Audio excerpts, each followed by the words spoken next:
दोस्तों, हमारे देश में हमेशा से ही शराबबंदी को लेकर एक बड़ी बहस छिड़ी रही है। जहाँ हिस्टोरिकली कई ऐसे राज्य हैं जिन्होंने पहले शराबबंदी की थी, लेकिन अब वहाँ नहीं है। लेकिन फिर भी बिहार और गुजरात जैसे राज्यों में अभी भी ये जारी है। इसके समर्थक और विरोधी कई तरह के आर्ग्यूमेंट्स देते रहते हैं, फिर चाहे वो इकोनॉमिकल हो या फिर मोरल आर्ग्यूमेंट्स, और इसी वजह से ये विषय और भी ज्यादा जटिल हो जाता है। आज की इस वीडियो में हम इसी सवाल का जवाब तलाशने की कोशिश करेंगे कि क्या शराब पर बैन लगाना ठीक है या नहीं। तो बस अंत तक बने रहेगा हमारे साथ। लेकिन वीडियो शुरू होने से पहले अगर आप चैनल पर नए हैं या आपने अभी तक इस चैनल को सब्सक्राइब नहीं किया है तो चैनल को सब्सक्राइब करना और बेल आइकन दबाना ना भूलें। शराबबंदी को समझने के लिए हमें सबसे पहले ये जानने की जरूरत है कि शराब को लेकर आखिर इतना विवाद है ही क्यों। शराब का विरोध अगर कल्चरली देखा जाए तो हमें रिलीजन में मिलता है। इस्लाम और सिख धर्म में तो शराब पर पूरी तरह से पाबंदी है, लेकिन साथ ही अगर हम हिंदू धर्म की बात करें तो यहाँ पर भी मामला सीधा साधा नहीं है। एक तरफ तो हमारे पुराने ग्रंथ हैं जो सुरा और सोम की बात करते हैं, लेकिन वहीं दूसरी तरफ हिंदू सोसाइटीज में भी शराब को बहुत ही नीची नजर से देखा जाता है। कल्चरली ये माना जाता है कि जो लोग शराब पीते हैं वो अच्छे लोग नहीं होते, वो पूरी तरह से प्योर नहीं है। शराब को लेकर एक दूसरा एंगल ये भी आता है कि ये एक तरह से आपको ज्यादा वायलेंट बना देती है, जो सोसाइटी के लिए ठीक नहीं है। महात्मा गांधी भी शराब का बहुत विरोध करते थे और उन्होंने कई बार पूरे देश में शराब को बैन करने की मांग भी उठाई। यही वजह थी कि जब भारत आजाद हुआ था तो गुजरात और महाराष्ट्र, जो दोनों उस वक्त बॉम्बे स्टेट के अंदर ही आते थे, वहां पर शराब को बैन कर दिया गया था। गुजरात के महाराष्ट्र से अलग होने के बाद भी वहां ये लॉ जारी रहा। इसके अलावा बिहार में 2015 से शराबबंदी है। इन दो स्टेट्स के अलावा नॉर्थ ईस्ट के नागालैंड और मणिपुर जैसे स्टेट्स ने भी शराब पर बैन लगाया हुआ है। जो लोग शराब पर लगाए गए बैन का विरोध करते हैं वो ज्यादातर इस बात को पॉइंट आउट करते हैं कि शराब पर बैन लगाने की वजह से सरकार का रेवेन्यू कम हो जाता है और उन्हें टैक्सेस नहीं मिलते। इसके अलावा शराब बैन करने के खिलाफ एक आर्गुमेंट ये भी है कि इससे एक अंडरग्राउंड इकोनॉमी खड़ी हो जाती है जो क्राइम को जन्म देती है। अगर हम बॉम्बे स्टेट को ही देखें तो वहां पर अंडरवर्ल्ड की शुरुआत इसी वजह से हुई थी क्योंकि ये लोग शराब की स्मगलिंग का काम किया करते थे और इससे ही उन्होंने खूब पैसा बनाया।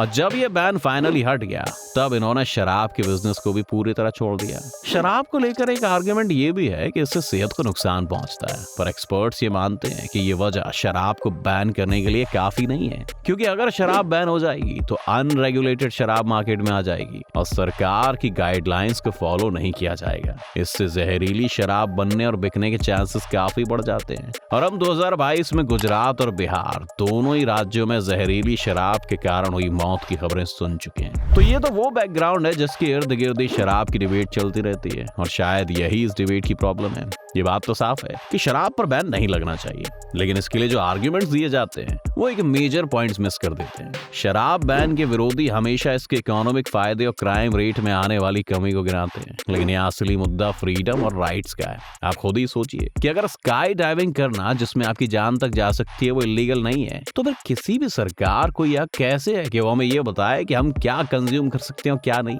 ये सीधा सीधा एक नागरिक के अधिकारों का हनन है। अगर ये बात भी मान ली जाए कि शराब के खिलाफ जो भी बात कही जा रही है वो सही है, अगर हम मान लेते हैं कि शराब पीने से क्राइम रेट बढ़ता है, समाज में हिंसा भी बढ़ती है, तो क्या शराब को बैन कर देना ही सही रास्ता है? आखिर वो लोग इस चीज को लेकर क्यों अपनी इच्छा को दबाएं जो रिस्पॉन्सिबली इसका सेवन करते हैं? साथ ही हमें ये भी पूछना चाहिए कि अगर शराब की वजह से ही सही हिंसा बढ़ रही है तो फिर पुलिस और कोर्ट किस लिए हैं? उनका काम आखिर ये भी तो है कि इस तरह की घटनाओं को होने से रोकें। चाहे वो सभी के घर में घुसकर नहीं देख सकते हैं कि वहाँ क्या चल रहा है, लेकिन अगर वो एक्टिवली काम करें और किसी की रिपोर्ट करने पर सही एक्शन लें तो जनता के बीच भी एक नजीर पेश होगी और लोग अपने आप ही शराब पीते हुए ज्यादा संभल जाएंगे। शराब को लेकर जितने भी लॉज इस वक्त हमारे देश में उतने काफी हैं। ऑलरेडी शराब पीकर ड्राइव नहीं कर सकते हैं और शराब पीने को लेकर एक एज लिमिट भी है। अगर हम देखें तो इतने कानून काफी हैं। अगर आप ये चाह रहे हैं कि फिर भी आप शराब बैन कर रहे हैं तो आप ये भी कह रहे हैं कि जिन लोगों ने आपको सरकार में चुना है उन लोगों पर आपको भरोसा ही नहीं है। आपको लगता है कि लोग इतने बेवकूफ हैं कि उन्हें अपने सही गलत का पता ही नहीं है।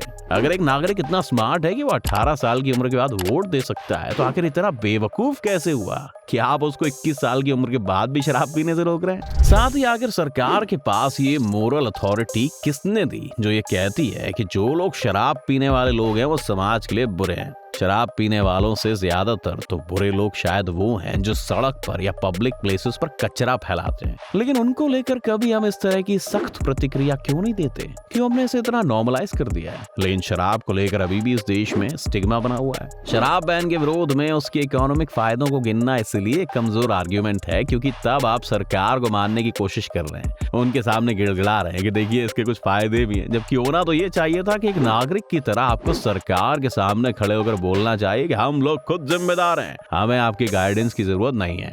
हाँ, अगर कोई लॉ तोड़े तो तब अथॉरिटीज को कार्रवाई करनी चाहिए, लेकिन किसी का कोई भी राइट छीन लेना ये सही नहीं है। कई सारे ट्राइबल कल्चर्स में शराब को सेलिब्रेशंस या फिर रिलीजियस सेरेमनीज का एक अहम हिस्सा भी माना जाता है। अब आप शराब को बैन कर रहे हैं तो एक तरह से आप इस तरह के लोगों और उनके कल्चर का सम्मान भी नहीं कर रहे हैं, जो सीधे तौर पर डिस्क्रिमिनेशन हुआ। भारत में अच्छी खबर यह है कि शराब को बैन करने का डिसीजन राज्यों की सरकार का होता है, ना कि केंद्र सरकार का। लेकिन फिर भी ये सवाल तो बनता ही है कि आखिर उन्हें भी हम यह क्यों दें? क्या ये लोग ये कहना चाहते हैं कि भारत में इतने नासमझ लोग रहते हैं कि वो अपना अच्छा बुरा खुद नहीं देख सकते, इसलिए सरकार को उनके एक एक कदम को एक पेरेंट की तरह अप्रूव करना पड़ता है? क्या सचमुच हमारा सिस्टम अपने नागरिकों के बारे में ये सोचता है? दुनिया भर में आज ये डिबेट चल रही है कि मैरिजुआना समेत कई सारे ड्रग्स को लीगल कर दिया जाए, और स्पेशली उन ड्रग्स को जिनसे किसी की मौत नहीं होती। लत लगना तो स्वाभाविक सी बात है। लत तो आपको जंक फूड या फिर मीठे की भी लग सकती है, जो आपको कई सारी भयानक बीमारियां भी देगी, लेकिन क्या हम उन्हें बैन करते हैं? नहीं। अगर किसी राज्य सरकार को एडिक्शन की समस्या को लेकर बहुत ज्यादा चिंता है तो उसे अवेयरनेस प्रोग्राम्स करने चाहिए, लोगों को जागरूक करने के लिए एड्स चलानी चाहिए और इस तरह के सेंटर्स खोलने चाहिए जहां पर एडिक्ट्स की मदद की जा सके। और यही सही मायने में सरकार की जिम्मेदारी है, ना कि ये बताना कि उसके नागरिकों को क्या करना चाहिए और क्या नहीं। सोचिए, शराब बैन करना फ्रीडम पर कितना बड़ा हमला है कि ये सिर्फ एक आदमी पर डिपेंड करता है। अगर एक मुख्यमंत्री ने शराब बैन कर दी तो अगले दिन से पूरे राज्य को यह हुक्म मानना पड़ेगा। अगर अगली बार किसी दूसरे मुख्यमंत्री ने बैन हटा दिया तो कल तक जो चीज क्राइम थी अब वो फिर से लीगल हो गई। हमें ये भी सोचना चाहिए कि हम आखिर एक डेमोक्रेसी में रह रहे हैं या फिर किसी रजवाड़े की रियासत में जो हमको हर एक हुक्म मानना ही पड़ेगा। इसी पॉइंट को बहुत से लोग मिस कर जाते हैं। आप चाहे तो शराब के फायदे गिना सकते हैं, लेकिन बात फायदे या नुकसान की नहीं है दोस्तों। हर एक चीज की तरह शराब के भी फायदे और नुकसान हैं, पर बात यहाँ पर फ्रीडम और चॉइस की हो रही है, जिसके लिए लोग सरकारों को चुनते हैं ताकि उनकी फ्रीडम को प्रोटेक्ट करें, ना कि उसे लिमिट करें। शराब का समर्थन या विरोध करना एक व्यक्तिगत मामला है और आप किसी भी तरफ हो उससे आप अच्छे या बुरे इंसान नहीं बन जाते। इसलिए इस मुद्दे को कभी भी इस लेंस से नहीं देखना चाहिए, बल्कि हमें ये सोचना चाहिए कि इस तरह से और कितनी चीजें हैं जो सरकार और बाकी अथॉरिटीज बैन कर सकती है और कितने तरीके से हमारी फ्रीडम को लिमिट किया जा रहा है। खैर, इस पर हो सकता है आपका विचार बिल्कुल अलग हो। आप इस मुद्दे पर क्या सोचते हैं दोस्तों? अपनी राय में कमेंट सेक्शन में जरूर लिखिएगा। उम्मीद है आपको आज की हमारी वीडियो से काफी कुछ नया सीखने को मिला होगा। अगर आपको ये वीडियो पसंद आया तो वीडियो को लाइक करें और अगर आप इस चैनल पर नए हैं तो जाने से पहले चैनल को सब्सक्राइब करना भी ना भूलें।